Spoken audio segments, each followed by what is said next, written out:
સુરત વેસ્ટમાં જેટલું ડેવલપ થયેલું છે એટલું ઈસ્ટમાં નથી. ધીરુભાઈ અંબાણીએ હજારો કરોડ રૂપિયા ખર્ચીને અગ્નિ ખૂણામાં રિફાઇનરી પ્લાન્ટ નાખ્યો. હિન્દુ ધર્મમાં ઈશ્વરની અનુભૂતિ દર્શાવી છે. જ્યોતિષની અંદર 19 થી વધારે રેમેડી છે.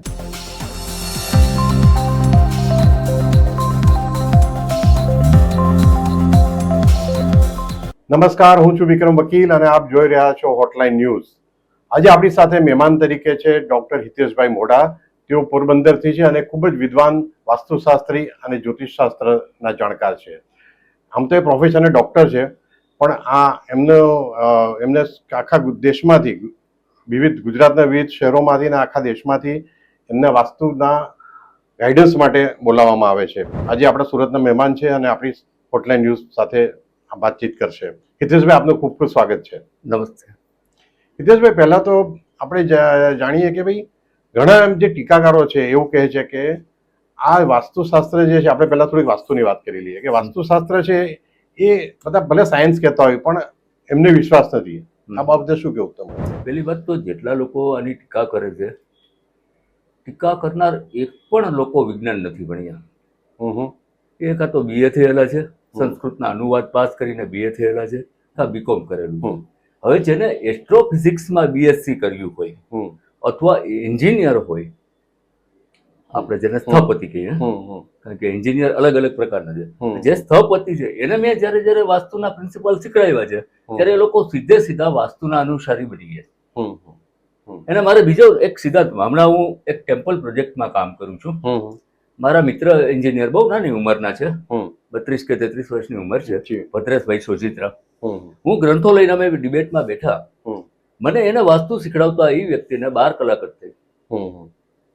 12 કલાકમાં નિષ્ણાત ના બની શક્યા, પણ વાસ્તુ વિજ્ઞાન છે એને કન્ફર્મ થઈ ગયું. પછી જેટલા અહીં સુરતના ડોક્ટર છે, હર્ષ ઉપાધ્યાયથી લઈને કેટલા બધા સુરતના મારા ડોક્ટર મિત્ર છે આયુર્વેદિકમાં, એ બધાને જેટલા મેં પ્રિન્સિપલ્સ બતાવીએ છે વાસ્તુના, ત્યારે સીધી વાત વિજ્ઞાન પાસે જ આવી નથી. પણ આપણે મોટા ભાગે શું થઈ કે નિંદાકાર જેટલા છે, નિંદા કરનારા લોકોને વિજ્ઞાનના વનની ખબર ના હોય. તેમ દરેક વિજ્ઞાન છે સાહેબ, એનું એક મહત્વ હોય, એક એની મર્યાદા સન્માન હોય. આજે રોકેટ સાયન્સ છે તો એ ચાની કેબિન વાળાને રોકેટ સાયન્સ વિશે ન ખબર પડતી હોય. વાસ્તુ માટે પણ એને વાસ્તુમાં અંદર ઊંડું ઉતરવું પડે છે. કારણ કે મેં તમને અગાઉના એક વિડીયોમાં આપણે બતાવ્યું કે 160 ગ્રંથ છે, આખું વાસ્તુનું કલેક્શન બતાવ્યું છે. તમને પાછો ફોટો હમણાં ફોરવર્ડ કરું છું. આવડું મોટું તો કલેક્શન છે વાસ્તુનું. અચ્છા હિતેશભાઈ, લોકો જે સામાન્ય માણસ છે એની દ્રષ્ટિએ આપણે જોઈએ તો વાસ્તુ બાબતે સૌથી વધુ પૂછાતો પ્રશ્ન કયો છે? લોકોને સૌથી વધુ સમસ્યા પોતાના રહેઠાણ કે ઓફિસ કે ધંધાની જગ્યાની હોય છે, બરાબર છે, પણ એમાં સૌથી વધારે તમને તમારા અનુભવમાં સૌથી વધારે પ્રશ્ન આર્થિકને લઈને બહુ આવે છે ગુજરાતમાં. જ્યારે ગુજરાતમાં કામ કરું છું ને ત્યારે આર્થિક જ બાબત હોય છે, બીજી એક પણ બાબત નહીં. એટલે હું પૈસો મારો પરમેશ્વર, હું પૈસાનો દાસ, આ કન્સેપ્ટ જ ગુજરાતમાં ચાલે છે. ને મોટા લોકો જાદુનો ખેલ સમજી બેઠા છે વાસ્તુને અને જ્યોતિષને, કે ચાલો આપણે કન્સલ્ટ કરાવી અને કુબેરનો ભંડાર આપણી ઘરે લાવીએ. પૈસાનો સૌથી વધારે બાબત. પણ હિતેશભાઈ, વાસ્તુમાં ફેરફાર કરવાથી આર્થિક લાભ થઈ શકે એ સાચું છે? પણ એ કેવા ફેરફાર કરવા પડે? વાસ્તુએ ધન રાખવાની સૂચિત જગ્યાઓ બતાવી છે. એ જ ધન છે, દાગીના છે, આભૂષણો છે, રત્નો, મોતી, ઝવેરાત, એની એક 3 અલગ અલગ જગ્યાઓ બતાવી છે. એ સ્થાને ધન રાખવાથી, ધન સંચય કરવાથી ધનમાં વધારો થાય છે. એટલે ધન તો વધે જ છે. જ્યોતિષથી તમે લાખ રૂપિયા સુધી પહોંચી શકો, પણ હવે તમારે 100 લાખ સુધી પહોંચવું છે કે 100 કરોડ સુધી પહોંચવું છે તો ઓબ્વિયસલી વાસ્તુશાસ્ત્રને ફોલો કરવું જ પડે. કારણ કે તમને એનો એક બીજો એક્ઝામ્પલ આપું. જામનગર જ્યારે રિલાયન્સ ઇન્ડસ્ટ્રી પડતી હતી ત્યારે ધીરુભાઈ અંબાણીએ હજારો કરોડ રૂપિયા ખર્ચીને અગ્નિ ખૂણામાં રિફાઇનરી પ્લાન્ટ નાખ્યો. હવે આપણે ત્યારે તો એને આપણે હથિયાર મૂકી દેવા પડે ને. જો આવડી મોટી હસ્તી જો હજારો કરોડ નાખે, રોડની પેલી બાજુ ઉત્તર થતું, ઈશાન થતું હોય, ત્યાં ન જોઈએ પ્લાન્ટ, એના બદલે અગ્નિકોણમાં થવો જોઈએ. અગ્નિકોણમાં જ પ્લાન્ટ છે, એમને તો એ ન કર્યું હોય. એમ આ મોટી હસ્તીઓ છે એ કોઈ બધાને અગ્નિકોણમાં પ્લાન્ટ કરવાથી શું લાભ થાય? એનું કારણ શું? કારણ કે અગ્નિ કોણ છે, જે એ અગ્નિકર્મ માટે શ્રેષ્ઠ મનાય છે. અગ્નિકોણની અંદર અગ્નિકર્મ કરવામાં આવે, બરાબર છે, એટલે માણસની અંદર રહેલી એક્સેસિવ ચંચળતા, એક્સેસિવ વિચારશીલતા, એક્સેસિવ તર્કશીલતા એનો નાશ પામે. એટલે માણસ નેચરલી ન્યુટ્રલ થઈ જાય છે, તાતષ્ટ્ય આવી જાય છે. કે માની લો કે તમે અત્યારે મને કામ આપ્યું, પણ મારો હું વિચાર જ બીજા કરતો હોઉં તો તમારી કામની ક્વોલિટી કેવી રીતે આવવાની છે બહાર? આ એનો મોટામાં મોટો પણ એ તો રિફાઇનરીની વાત છે. આપણે તમે જે કહો છો તો આપણું ઘરનું જ્યારે કે વાસ્તુ જોવામાં આવે છે ત્યારે રસોડું અગ્નિખૂણામાં આવવું જોઈએ, બસ મહત્વનું છે. એમાં કોઈ કોમ્પ્રોમાઇઝ ના કરાય. અગ્નિખૂણામાં હારી હું તમને એક બીજો પ્લાન બતાવું સુરતનો. આજે આ સુરતનો જે પ્લાન છે વેસુનો, એને અત્યારે 2 ફ્લેટ લીધા છે વેસુમાં. મારા ક્લાયન્ટનું નામ નથી આપતો, એ મારી ગોપિતતા છે. કદાચ ક્લાયન્ટ કહે છે મારું નામ આપો તો પણ હું નથી આપતો. બરાબર છે. એને જે બનાવ્યું છે એને અગ્નિકોણમાં કિચન લેવા માટે 2 ફ્લેટ લીધા. બરાબર. એન્જિનિયરે એને કોમ્પ્રોમાઇઝ કરવું જ નથી. મને કહે હિતેશભાઈ રીપ્લાનમાં પાછું આવવાનું થાય સુરત તો તમે ધક્કો ખાઈ જશો. આપણે અગ્નિખૂણા સિવાય આ છે ક્લાયન્ટ. એટલા સુરતમાં આજે તમને હું આજે કેટલા વર્ષથી સાંભળી, આપણે કોરોનાથી 2019 થી ચાલુ ગયા, એટલે 2019 થી 25 સુધી મારી સતત ટ્રાવેલિંગ ચાલુ છે. આ મારી પારાસીસી, મારી પારાસીસી નથી. હું તો ઉપદેશક છું, પ્રેક્ટિશનર છું. મારું ઘરનું તો નોલેજ છે નહીં. બરાબર છે.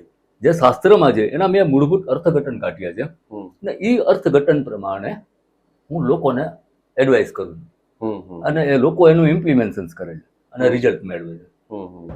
આજકાલ તો હિતેશભાઈ જોવા મળે છે કે લગભગ માનો 25-30 વર્ષ પહેલા આટલું બધું જાણકારી નહોતી, ક્રેઝ નહોતો, આપણે શબ્દ વાપર્યો હતો કે લોકો એટલું બધું વાસ્તુમાં નહોતો બતાવતા કે એટલું ધ્યાન આપતા. હવે તો જ્યારે કે એપાર્ટમેન્ટ બને છે કે મકાનો જે બંગલાઓ બને છે એ ઇન્ડિવિજ્યુઅલ બને કે બધા એક સાથે રહેવાનું એવા એપાર્ટમેન્ટ બને છે, એ બનતા પહેલા બિલ્ડરો પણ આ વાસ્તુનું ધ્યાન રાખે છે.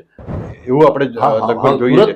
બને ત્યાં સુધી વાસ્તુની રીતે પરફેક્ટ બનાવવાનું સુરતમાં ચાલુ છે 100%. આપણે પાલ રોડ ઉપર તમે આવો, એપાર્ટમેન્ટનું નામ મને નથી ખબર, એ 100% ત્યારે સાઉથ ઇન્ડિયાથી કોઈ 2 વાસ્તુશાસ્ત્રી આવેલા, ને એ 2 હું મારા ક્લાયન્ટ માટે આવેલું ત્યારે પાલનપુર પાટિયા પાસે. મને ફોટો કેમેરા બધું અરે લઈ ગયું, ના લઈ જવા દીધું બિલ્ડરે, તો અમે નથી આપતા. હવે મેં ખાલી આઉટર એનો પ્રદક્ષિણા કરી 4 બિલ્ડિંગ. મેં મારા ક્લાયન્ટને કીધું ફ્લેટ જોવું કે ના જોવું, આ વાસ્તુ મુજબ આખે આખો ફ્લેટ છે. લીધા મારા ક્લાયન્ટે. હવે ત્યારે એવું થયું, હવે સાપે છે સુંદર ગળિયા જેવું થયું. એને મને પ્રોફેશનલી તેડાવ્યા. હા, મારાથી ફી લઈ ન શકાય કારણ કે વાસ્તુ મુજબ હતું. હું જ્યારે કોઈ પણ મને પ્રિમાઇસીસમાં વિઝિટ કરાવે છે વાસ્તુ મુજબ હોય ત્યારે હું ફી નથી લેતો. બરાબર. અથવા ઈશાન ખૂણામાં એક જ ફોલ્ટ હોય તો પણ હું પૈસા ચાર્જ નથી કરતો, સિવાય ટ્રાવેલિંગ લઈને નીકળી જાઉં. આજ વર્ષોથી આ ક્રમ રાખીએ છીએ. આપણા સુરતમાં જ બનેલા છે આટલા બધા. હમણાં 2 બિલ્ડર મારે વાતચીત ચાલે છે.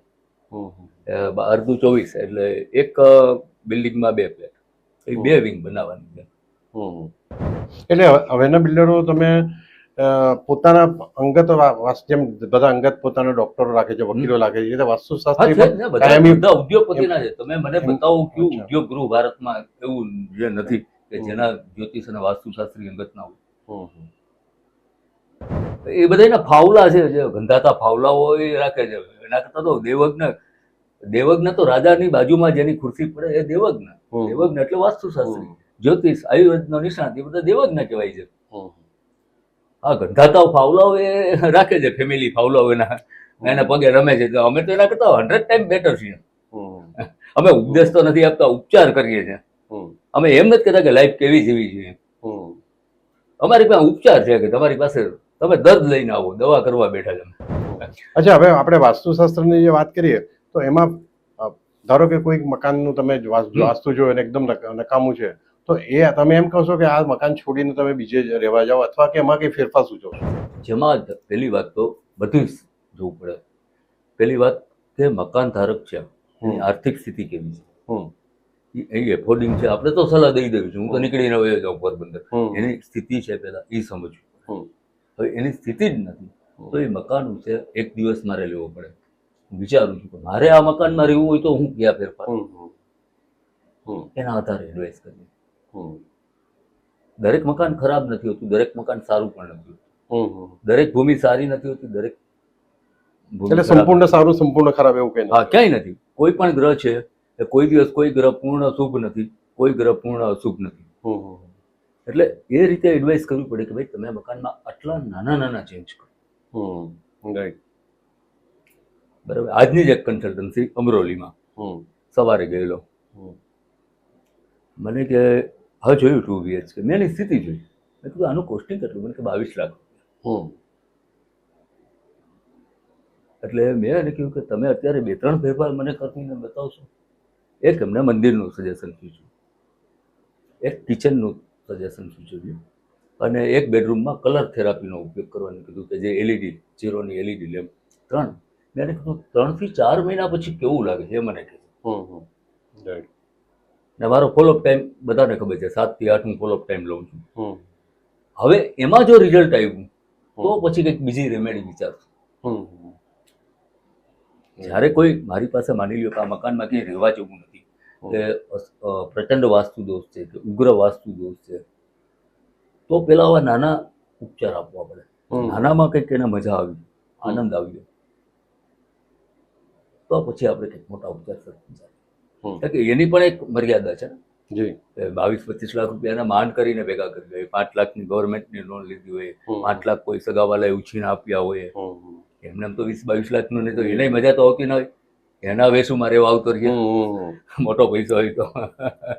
એટલે હું એ રીતે પ્રેક્ટિસ નથી. મેં તો ઘણી વખત ફી મૂકી દીધેલી છે.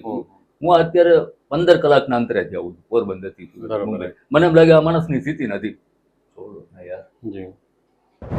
હિતેશભાઈ, આપણે જે રીતે મકાનનું વાસ્તુ જોવામાં આવે છે એ રીતે શહેરનું કે જમીનનું પણ વાસ્તુ હોય છે, એ કઈ રીતે હોય છે? એ એના જે બેઝિક પ્લાન છે એના ઉપર. તમે આ રહ્યું, આપણે સુરતનો દાખલો લઈએ. સુરત વેસ્ટમાં જેટલું ડેવલપ થયેલું છે એટલું ઈસ્ટમાં નથી. બતાવો મને. જે સુરતના જેને પોશ એરિયા કહેવામાં આવે છે, પીપલોદ, પાર્લે પોઈન્ટ, અડાજણ, પાલપાટિયા, પાલનપુર પાટિયા, પછી Vesu, City Light, Athwa Lines, Althan, આ બધા high posh area, VIP road, કેમ એ ઈસ્ટમાં નથી? વેસ્ટમાં આવ્યું. એ જ રીતે તમે મુંબઈ જાઓ, મુંબઈ વેસ્ટ ડેવલપ છે, મુંબઈ વેસ્ટમાં જુહુથી ચાલુ કરો, વેસ્ટમાં એ પેલા અંધેરીમાં લોખંડવાલા ચાલુ કરો, બાંદ્રા, વેસ્ટમાં પછી પેડર રોડ ને એ બધું આખે મલબાર હિલ ને બધું એમાં જ આવ્યું, વરલી ને. વેસ્ટ ડેવલપમેન્ટ વધારે હોય. એનું શું કારણ? કારણ કે વેસ્ટ જેટલું મજબૂત થાય, વેસ્ટ વાસ્તુશાસ્ત્રમાં જેટલું કીધું કે વધારે સ્ટ્રોંગેસ્ટ વેસ્ટ અને દક્ષિણને કરો. દક્ષિણ અથવા પશ્ચિમ જેટલું મજબૂત થાય એટલું ઓટોમેટિક ઈસ્ટ મજબૂત થાય. આ ઓટોમોબાઈલનો નિયમ છે. તમે જોશો ઓટોમોબાઈલની કોઈ પણ કાર લો, કારની જે ચેસીસ બને છે એ પાછલો ભાગ આગલા કરતા થોડો પોળો અને જાડો બનાવે. કેમ? સેમ થિંગ મકાનમાં છે. ફરક એટલો છે કે જે વ્હીલર છે એ મોબાઈલ છે, એટલે ખબર પડે છે મકાન મોબાઈલ નથી, એ ડાયનેમિક નથી, ઇમોબિલાઇઝ છે. એટલે આપણે ખબર નથી પડતી. પૃથ્વી કારણ કે એની ધરીમાં 1900 પર સેકન્ડ 1900 કિલોમીટરની ગતિએ ફરે છે. હવે જો 1900 કિલોમીટરની ગતિએ આપણે ભેગા સાથે પડીએ તો ખબર પડે કે મકાનને કેવી રીતે તડકો, પવન અને ટાઢ લાગે છે. આપણે પૃથ્વીની સામે 1900 કિલોમીટર ફરવાનું કંઈક આપણે એવી ડિવાઇસ બનાવવી પડે. હવે ઘણા વાસ્તુશાસ્ત્રીઓ એમ કહે છે, એમનું થિયરી આખી અલગ પ્રકારની હોય છે. એટલે એમાંથી કે ધારો કે એવું એક ઓળખું છે કે વાસ્તુશાસ્ત્રીને જેમ કહે છે કે તમારા ઘરમાં જે નેગેટિવ એનર્જી જે વસ્તુ ક્રિએટ કરે છે, દિશા બી તો થોડું બરાબર છે, પણ એ વસ્તુઓ તમે ઘરમાંથી બહાર કાઢી નાખો. પછી ભલે તમારી એને મોટી લાખ રૂપિયાની કિંમતની કેમ ન હોય, બંધ પડેલી ઘડિયાળ કે નેગેટિવ જે વધારાના કપડાઓ છે કે વધારાના જૂતા છે કે જે કંઈ તમારી અમુક મશીનરી છે કે જે કામ નહીં કરતી હોય એ બધું ફેંકી દો. એ થિયરી કેટલી સાચી છે? એમાં એવું છે કે બંધ પડેલી વસ્તુ આપણે ક્યારેય રાખતા નથી. બંધ પડેલી ના, એમને એવું કહ્યું છે કે અનનેસેસરી, એટલે આપણી જરૂરિયાતથી વધારે અચ્છા, એ આખી એનર્જીમાં માને છે કે નેગેટિવ એનર્જી. ના, એનર્જી એ રીતે પ્રોડ્યુસ નથી થતું. એ લોકોનો કન્સેપ્ટ, એ બધા ઓલા 7 દિવસના કેમ્પમાં શીખીને આવે છે, સર્ટિફિકેટ આપે છે. બરોબર. 7 દિવસના કેમ્પમાં જાય, પાડો તાળી, આ લ્યો સર્ટિફિકેટ, થઈ ગયા વાસ્તુશાસ્ત્રી. એ બધા એવું નથી. બંધ એટલે વસ્તુ એ છે તો આપણે વારંવાર ઈ બંધ વસ્તુને જોયા રાખીએ છીએ. હમ. આપણું રિફ્લેક્શન એમાં થાય છે, હમ. એનું રિફ્લેક્શન આપણામાં આવે છે. બંધ ઇઝ અ નેગેટિવિટીનું દ્યોતક છે. હમ. તમે જો આપણે ગુજરાતીમાં એક કહેવત છે, હમ. હમ. શું કહે, રડતો જાય ને હમ. મુવાના ખબર લાવે. Right. હમ. બસ આ વસ્તુ છે, કારણ કે આપણે રડતી વસ્તુ જોઈએ છે, બંધ થયેલી છે. એટલે બંધ થયેલી વસ્તુને વારંવાર જોવાથી આપણે શું થાય કે આપણી અંદર એક પ્રકારની નેગેટિવિટી ચાલુ થઈ જાય કે આપણે વાહન લઈને જાય તો આપણે એવા જ વિચાર આવશે, તો બંધ નહીં, પડી આપણે જશે. એમાં એક એક્ઝામ્પલ આપે એમ કે આપણા ઘરમાં ધારો કે કેબલ છે, કેબલનું ગૂંચળું છે કે જ્યારે ઇન્ટરનેટનું કેબલ હોય કે કોઈ પણ હોય, એવું પણ નહીં હોવું જોઈએ એમ કેવું છે. ના, એ પણ નેગેટિવ એનર્જી પેદા કરે, એટલે વાસ્તુ સાથે એને લેવા દેવા નથી. વાસ્તુશાસ્ત્ર એટલે જ્યારે ચાર ખૂણા બંધાય છે ને મકાન, ત્યાંથી શરૂ થાય. અચ્છા, પેલા દિવાલ બંધાવી છે બરાબર. ચારે, કાં તમે ઈંટની હોય, પથ્થરની હોય, હમ. કે જેમાં એનર્જી વહન થતી હોય. હમ. લાકડામાં કઈ નથી થતું. લો, અચ્છા, હું બરાબર. લાકડાનો ઘણી જગ્યાએ પારાવાર ઉપયોગ કરાવું છું, કારણ કે લાકડું છે એ એનર્જીને સ્ટોર થવા જ નથી. લાકડું પોતે અવાહક છે. પહેલી વાત તો વાસ્તુને સમજવા માટે કોઈ પણ ફ્લેટ, કોઈ પણ દુકાન, કોઈ પણ પ્રિમાઇસીસ ને સમજવા માટે આપણી પાસે થર્મોમીટર છે અલગ અલગ. એમાં અત્યારે ઇલેક્ટ્રોનિક આવ્યા છે, ડિજિટલી આવ્યા છે. બીજું થર્મોમીટર જે આપણે તાવ માપવા માટે, એ બધા એક એક ખૂણા મૂકી દો. દરેક ખૂણાનું થર્મોસ્ટેટ કેટલું આવે છે પેલા એ માપો. અચ્છા, સાધન આવે છે પ્રકાર. પછી જે ડિજિટલ આવે છે એમાં તો એની આખી ઇમેજ બને છે. અહીં આટલા ડિગ્રી ગરમી છે, અહીં આટલા ડિગ્રી ગરમી છે, અહીં આટલું ઠંડુ છે. એ બધાના સરવાળા કરો અને એક નિષ્કર્ષ બનાવો કે જો એક જ પ્રિમાઇસીસમાં આટલા અલગ અલગ થર્મોસ્ટેટ હોય તો બોડીમાં એ કેટલી અસર હોય. બહુ માઇક્રો લેવલે, નેનો લેવલે, પાઇકા લેવલે અસર તો કરે જ. એટલે યોગ્ય વાસ્તુનું વાળું મકાન, રહેવાનું મકાન કે ઓફિસ નહીં હોય તો તબિયત પર પણ નેગેટિવ અસર થાય કે અમુક બીમારી આવે. અત્યાર સુધીમાં 2200 જેટલી સાઇટ કરી છે, 2200 થી વધારે. હવે તો વધારે થઈ ગયા. જૂનો ફિગર હજી ફેરવું છું, કદાચ નવો ફિગર કહું તો 2200 વાળા 2800 કે 3200 હશે. મેં જેટલા નવા પ્રોજેક્ટ કર્યા છે નાની ઉંમરથી, કારણ કે 18 વર્ષથી મેં આ કામ ચાલુ કરેલું છે, તો લગભગ બીમારીના ફેક્ટર વયા જાય છે. મારી મેડિકલ સારું વાસ્તુ કરવાથી, હા, વાસ્તુ જે 100% જે 4 કોણનો 90 ડિગ્રીના કોણા હોય છે કોઈ પણ મકાનનું. સિમ્પલ તમને આ સમજાવું, આ મકાન જ છે પણ એના ખૂણા ચારે ચાર ખૂણા 90 ડિગ્રીના હોય.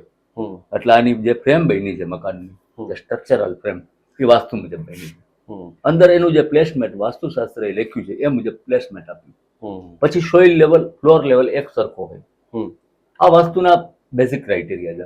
આમાં કોઈ રી આમાં લગભગ બીમારીઓ આવતી નથી નથી નથી લગભગ હેલ્ધી રહ્યા. બીજું કે અગ્નિકર્મમાં મેં તમને કીધું કે કિચન છે, એટલે કોઈ પણ સ્ત્રી છે, એનો લેખે તમને હમણાં મોકલું છું નહીં, કે અગ્નિકોણમાં જે સ્ત્રી રસોઈ કરતી હોય ત્યારે એ વિચાર શૂન્ય થઈ જાય છે. એની અંદર કોઈ પણ જાતના દ્વેષપૂર્ણ વિચાર નથી આવતા, રાગપૂર્ણ વિચાર નથી આવતા, કોઈ પણ પ્રકારની મનોવિકૃતિ વાળા વિચાર જ નથી આવતા. એના આનંદ આવે છે. એ આનંદ કેમાં ટ્રાન્સફર થાય છે? ખોરાકમાં. એ ખોરાક આપણે ખાય છે. હવે એ ખોરાકની અંદર સ્વાદિષ્ટ બનવાનો જ છે, ભાવ પડે છે. સ્ત્રીને પ્રકૃતિ છે, આપણે ટકવા માટે જોઈએ છે પ્રકૃતિ. પ્રકૃતિમાંથી એક તત્વ ઓછું હોય તો પણ આપણે ટકી નથી શકતા. એટલે એ પ્રકૃતિના હાથે આપણે જે ખોરાક આરોગ્ય છે એ સ્વાદિષ્ટ બને છે. સ્વાદિષ્ટ ખોરાક બને છે એટલે આપણી લાળ ગ્રંથિ સક્રિય બને છે. એટલે ખોરાક પચવાનો છે, સુપાચ્ય બની જવાનો છે. હવે આપણે, તમે દર્શકોને બહુ ટેકનિકલ કદાચ ખ્યાલ ના આવે પણ સાદી રીતે કોઈ ટિપ્સ આપવી હોય તમારે વાસ્તુની, ધારો કે ઘરની તિજોરી કે પૈસા રાખવા છે, કઈ દિશામાં રાખવા છે? પૈસા હંમેશા દક્ષિણ દિશામાં રાખવા જોઈએ. દક્ષિણની જે દિવાલ છે એના ઉપર પૈસા રાખવા જોઈએ. દક્ષિણની દિવાલ અને ઉત્તરમાં ઓપનિંગ હોવું જોઈએ. અચ્છા, ઓપનિંગ ઉત્તરમાં ઓપનિંગ હોય 100%. દક્ષિણની તિજોરીઓ કોઈ ચોરી નથી જતું, ચોરી થતા નથી. બરાબર. વાસ્તુશાસ્ત્રમાં 4 જગ્યા બતાવી છે પૈસા રાખવાની, ત્યાં કોઈની તિજોરી હજી સુધી મેં ત્યાંથી ચોરી થતા નથી. વર્ષો પહેલા એક બેંગ્લોરનો કેસ કહું, કર્ણાટકનો. એક માણસે લગભગ 2 ટન જેવડી તિજોરી હશે મોટી ઉપાડીને લઈ ગયા દક્ષિણમાંથી. ખોદતા હતા એ દક્ષિણ લઈ ગયા, એની માથે જ પડી. એને બચાવવાના પડોશી એ ભાઈ કે ચોરને બચાવવા. આ વસ્તુ થઈ હતી ત્યારે. એ જ રીતે સુવાનું સ્થાન કયા દિશામાં? સુવાના આપણી પાસે બે સ્થાન બતાવ્યા છે, પશ્ચિમ બતાવ્યું છે અને દક્ષિણ બતાવ્યું છે. પછી વાસ્તુની અંદર પદ વિન્યાસ કહેવાય, મંડલ યોજન. મંડલ યોજન અને પદ વિન્યાસ જો પ્રોપર કરતા આવડે તો પૂર્વમાં પણ સુઈ શકાય. પણ મંડલ યોજન અથવા પદ વિન્યાસ કર્યા પછી એટલે શું? એ પદ પૂર્વના 9 છે, અગ્નિકોણથી ઈશાન કોણ. એમાં 3 ના પાછા 3 પદ પડે, 3 ઈશાનના, 3 પૂર્વના, 3 અગ્નિના. એ એક્ઝેક્ટ માપ સાથે જો તમે પૂર્વ તમે કાઢી શકો તો જ પૂર્વમાં માથું રાખીને ઊંઘવાનું. આજે જ એક કેસ થયો સુરતમાં. હવે એનું અગ્નિમાં જ છે. આજે એટલે આજે નહીં, ગઈકાલે જે જોયું. બરાબર. હા, એટલે હવે એને શું પ્રોબ્લેમ છે ખબર છે? ઇનફર્ટિલિટીનો પ્રોબ્લેમ ચાલુ છે. રિપોર્ટ બધા એન્ડોક્રાઇન કરાવ્યા, એ બધા નોર્મલ આવ્યા. હવે સુવાનો જ અગ્નિમાં છે. બરાબર. એટલે કઈ તરફ માથું ને કઈ તરફ પગ રાખવા જોઈએ? એટલે બને ત્યાં સુધી દક્ષિણમાં જ સૂવું જોઈએ. એટલે દક્ષિણ દિશામાં મોઢું દક્ષિણ તરફ નહીં, રાખીને માથું દક્ષિણ તરફ, માથું ને પગ ઉત્તર તરફ. તરફ. બરાબર. પાછું આપણે શું છે સાહેબ, બે વસ્તુ ભેગી થઈ. એક લેફ્ટિસ્ટ, એક હિન્દુ ધર્મના 24 કલાક નિંદા કરનારાઓ લોકો. એમાં લેખકો આવી જાય છે, ઘણી ચેનલો આવી જાય છે, ઘણા મીડિયા હાઉસે આવી જાય છે. એનું કામ એક જ છે, હિન્દુ ધર્મની કોઈ પણ બાબતે વિરોધ કરો.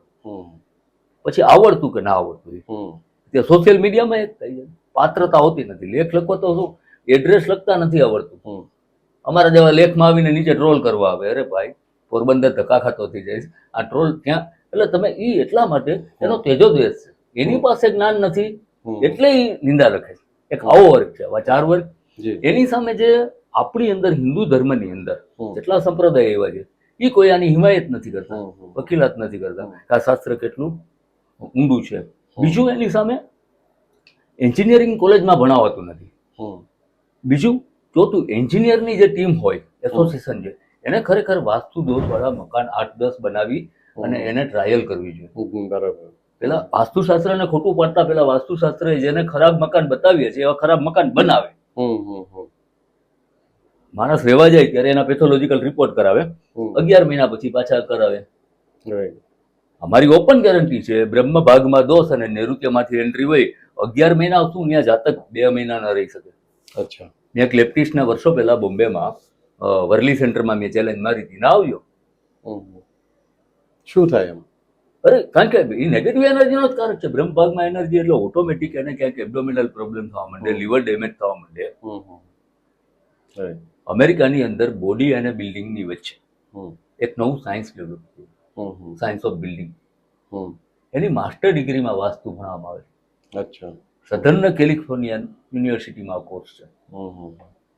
આપણે શું ધાર્મિક કરી નાખ્યું, એટલે સંપ્રદાય વાળાને શું છે, એની મહત્તા એને વ્યક્તિ પૂજા કરવી, તમને પગે લાગશે. એ લોકો પાસે એક જ ચિગમ છે, ફિક્સ, સ્વર્ગ અને નર્ક, પાપ અને પુણ્ય. પાપ, પુણ્ય અને સ્વર્ગ નર્ક બેઝિક હિન્દુ ધર્મમાં તો છે નહીં. સ્વર્ગ નર્કે નથી, પાપ પુણ્ય નથી, તો પ્રાપ્તિ કે નહીં? હિન્દુ ધર્મમાં ઈશ્વરની પ્રાપ્તિ છે જ નહીં. હિન્દુ ધર્મમાં ઈશ્વરની અનુભૂતિ દર્શાવી છે. હિન્દુ ધર્મમાં નિષ્કલ સ્વરૂપે જે પૂજવાની વાત આવે છે, એમાં ઈશ્વરનું સ્વરૂપ નિષ્કલ યાની કે નિરાકાર છે. ખબર નથી ઈશ્વર કેવો છે એટલે નિરાકાર છે. ઈશ્વરનો આકાર નથી એટલે નિરાકાર નથી. બરાબર છે. ઈશ્વરનો સ્વરૂપ ખબર નથી એટલે નિરાકાર રૂપ, ને એ નિરાકાર રૂપ એટલે શિવલિંગ. પરમાત્માનું લિંગ સ્વરૂપ, લિંગ એટલે પ્રતિક. કે પરમાત્માને આપણે ક્યાંક તો મૂલવા ને, કોઈ પણ આધાર તો આપવો જ પડે. અબ્રાહમ ધર્મ છે એ ગ્રંથોને આધાર આપે, તો ગ્રંથોને ચૂમે છે, અને ક્યાંક તો બેઝ તો આપવો ખરી. ત્યાંથી આપણે લીટી ઉપાડીએ ત્યાં તો એનો સ્ટાર્ટિંગ પોઈન્ટ તો દોરવો પડે કે નહીં? એટલે આપણે શું કર્યું કે એ લોકો કોઈ દિવસ આની વકીલાત કરતા નથી કે ભાઈ વાસ્તુમાં. એ લોકો એમ કે વાસ્તુમાં કઈ નહીં, કર્મ કરો. કર્મવાદની થિયરી તો એવી ચાલે છે દેશમાં, આપણે કર્મ કરીએ, આપણા હારા કર્મ એ કઈ ન થાય. હું કેન્સર હોસ્પિટલમાં એ બધાને લઈ જાઉં, મારા ભેગા આવે. 90% લોકો, વિક્રમભાઈ, મરતાને પણ મર નથી કહેતા એવા લોકોને કેન્સર થયા. એને ક્યાં પાપ કર્યા છે? સારામાં સારા એક્સેલન્ટ કર્મ કર્યા છે ને કેન્સરથી પીડાય છે. કેમ? અને નેગેટિવ માણસો છે, ભર બજારમાં એને પોલીસ વાળો ગોળી મારે તો ગોળી નથી લાગતી, તો એ જીવતા નીકળે. અચ્છા, હવે વાસ્તુ અને જ્યોતિષ શાસ્ત્ર બેની આપણે એકબીજાને પૂરક છે એમ જોવા જઈએ તો, પણ ઘણાની શ્રદ્ધા જ્યોતિષ શાસ્ત્રમાં કોઈકની વધારે છે કે ભાઈ જ્યોતિષ શાસ્ત્રનો જે પ્રેડિક્શનનું જે એક છે ફળાદેશ, તો એ વધારે ઇફેક્ટિવ છે અથવા એને આધારે જે જ્યોતિષમાં કંઈ એવું થયું છે. અથવા તો નહીં, એટલે મારે એમ પૂછવું છે કે વાસ્તુ વધારે અસર કરે છે વ્યક્તિના જીવન પર કે જ્યોતિષ શાસ્ત્રની બંને ઇક્વલી અસર કરે છે. બંને એસોસિએટ સાયન્સ છે. પણ એક માણસના બહુ જ મજબૂત કુંડળી છે અને ખરાબ વાસ્તુના ઘરમાં રહે છે, તો એને જેટલી અસર થશે એટલી સારામાં સારા વાસ્તુના ઘરમાં રહીને નબળી કુંડળી હશે તો સરખી જ અસર થશે. આપણે જ્યોતિષને ઓવર સ્ટેટમેન્ટ કરી નાખ્યું, ઓવર રેટેડ કરી નાખ્યું. જ્યોતિષ એટલે સંભાવનાનું વિજ્ઞાન.